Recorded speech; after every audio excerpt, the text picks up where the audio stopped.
C'est quoi cet endroit? La salle qu'on a demandé.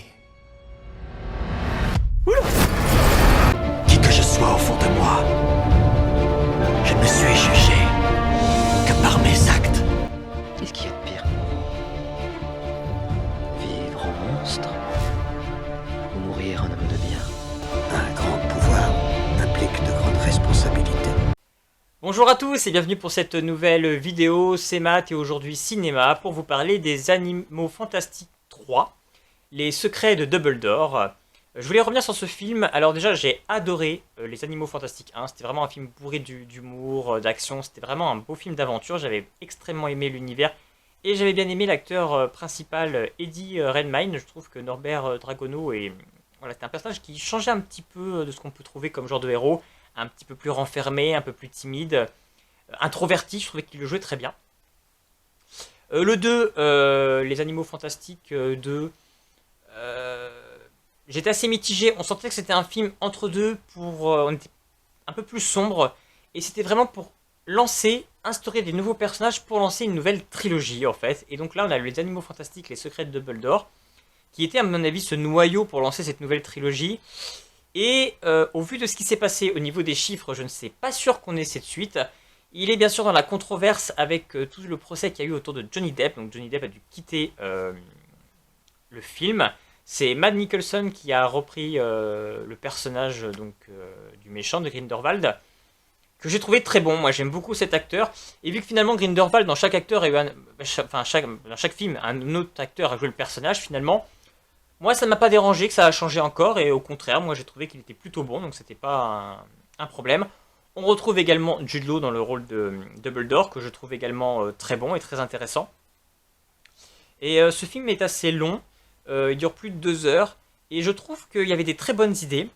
Voilà, on est dans cette lutte où on doit lutter contre Grindelwald qui veut essayer de renverser le conseil de la magie et en prendre le pouvoir. Et Dumbledore va donc demander à Norbert, avec une équipe, de monter en fait un plan pour empêcher le plan machiavélique de Grindelwald. Donc on a un côté un petit peu à la mission impossible, et ça j'ai trouvé ça intéressant, ce concept où en fait on a une équipe avec différents personnages qui ont différentes personnalités, pouvoirs, différents rôles, qui vont devoir mener chacun leur petite mission pour pouvoir empêcher Grindelwald. Et on a tout ce côté un petit peu géopolitique, de la magie, les tractations pour atteindre le pouvoir. Tout ça c'est les points forts du film que je trouvais qui étaient extrêmement bien ficelés, bien montés. On a donc des secrets autour de Dumbledore et sa relation donc avec Grindelwald qui est extrêmement, je trouve, pompée sur X-Men. Je trouve que finalement on remplace les thématiques par X-Men, c'est exactement la même chose. Où on a finalement le côté magie mutant, c'est ça. En fait, on a cette relation entre Charles Xavier et Magneto dans les X-Men. Là, c'est la même chose avec Dumbledore et le personnage de Grindelwald, avec cette amitié où finalement ils vont se mettre à se haïr parce que un voudrait qu'en fait on respecte les humains et pas que les magiciens, et l'autre qui voudrait que les magiciens prennent le pouvoir parce qu'ils sont supérieurs aux humains. Donc on a vraiment cette même chose qu'on peut voir dans les X-Men avec les mutants qui devraient prendre le pouvoir sur les humains. Et donc tout ça c'est des thématiques plutôt intéressantes. Bon voilà, on est forcément dans quelque chose d'actuel, on nous sort qu'en fait Dumbledore est gay, etc. Ça, on adhère ou on n'adhère pas, bon...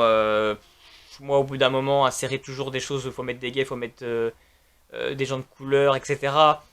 C'est pas une question en fait d'être raciste ou pas accepté, mais au bout d'un moment, en fait, c'est tellement forcé, c'est tellement cherché à vouloir parce qu'on est au 21e siècle, il faut mettre ça pour respecter des codes, etc. Au bout d'un moment, c'est lourd. Moi, je veux voir du cinéma, je veux voir des histoires, et au bout de tout ça, en fait, les idées de chacun ou le fait de forcer. Moi, j'adhère pas forcément à tout ça, mais bon, après, pourquoi pas. Moi, ça m'a pas ça qui m'a dérangé. C'est qu'après le film, je trouve, est devenu un peu confus. Il s'est perdu en fait dans sa thématique et son histoire de mission où en fait, comme Grindelwald pouvait en fait deviner leur agissement à l'avance, il fallait qu'ils arrivent en fait à le perdre. Et pour le perdre, il fallait qu'ils se perdent eux-mêmes. Cette équipe, il fallait qu'ils se perdent un peu eux-mêmes en fait pour pas trop qu'ils sachent quoi faisaient les uns et les autres. Et finalement, à se perdre eux-mêmes, je crois qu'ils ont perdu le téléspectateur, ils sont perdus dans le film. À un moment donné, c'est un peu brouillon, on comprend pas trop l'utilité des scènes, et c'est un petit peu le point faible, je trouve, du film, il se perd. Il se perd complètement à un moment donné, et on décroche, et même si on est toujours dedans, on trouve un petit peu le temps long, mine de rien. Il y a des scènes qui sont très intéressantes, il y a une scène de bataille avec le personnage donc, de Dumbledore, je parle du Jude Law, avec de la magie super rapide, où il se téléporte, il envoie des des boules avec sa baguette. Moi j'ai kiffé, il y en a qui ont critiqué, moi j'ai kiffé, j'avais l'impression d'être dans Dragon Ball avec son Goku qui se téléporte et qui envoie des kamés. Voilà, rien à voir avec Harry Potter, c'est sûr, mais moi j'ai kiffé, c'était dynamique.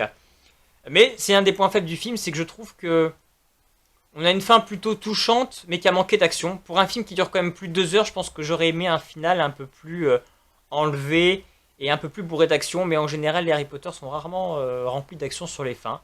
Donc c'est un petit peu le petit bémol, enfin bémol que j'ai sur ce film, c'est un petit peu le final, et le fait carrément qu'il soit perdu. Je trouve que voilà, il y avait un vrai concept, il y avait une idée vraiment intéressante à développer, mais je trouve qu'ils l'ont mal fait finalement, ça s'est mal goupillé, alors que bah, tout était réuni pour avoir un film intéressant, mais on reste sur un film de l'humour, je l'ai trouvé plus intéressant que le 2, moins bien quand même que le 1, mais je trouvais quand même plutôt bien fait. Si vous aussi vous avez vu Les Animaux Fantastiques, Les Secrets de Dumbledore, n'hésitez pas à me laisser un petit commentaire pour me donner votre avis. Et puis sinon, n'hésitez pas à vous abonner pour être au courant de mes prochaines vidéos. Et puis nous on se retrouve à bientôt.